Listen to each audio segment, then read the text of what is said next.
За өнөөдөр амлсан ёсоор саад тарахыг зааж өгье.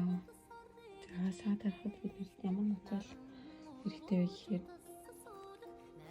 ямар торгондоо явж болно, хүссэн зүйлээ бас саад тарахаар явж болно.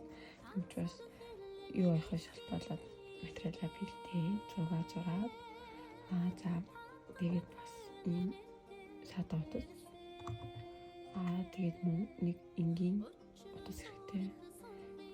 Энэ энгийн утсаараа дараад саад утсаа дарах учраас саад утастайгаа адилхан өнгөтэйсэн ч болно, эсвэл арай өөр өнгөтэйсэн ч болно. Тэр бол таны өөрийн хийх гэж байгаа зүйлээс хамаарна. За тэгээд зүүндээ энгийн утсаа сүлээд доороос нь гаргаад 4 мм зайтай энгийн утсаараа дараад эхлэх гэсэн үг. За тэгээ юу хийхээс хамаараад өөртөө хэлбэрээ гаргах нэ.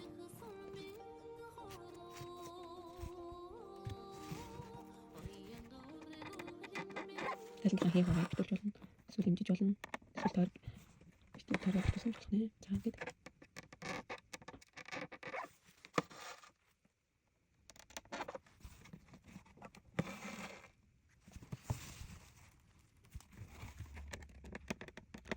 хооронд зэрэг жиг таваад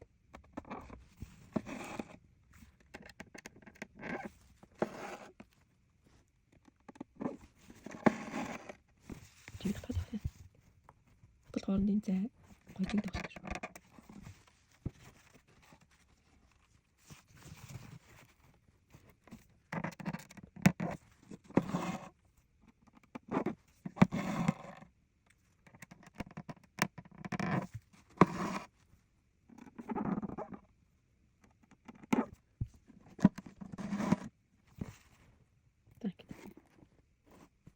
Энгийн утсаар дарсан шүү. Саад утсаар энгийн утсаар. Энгийн утсаар саад утсаар.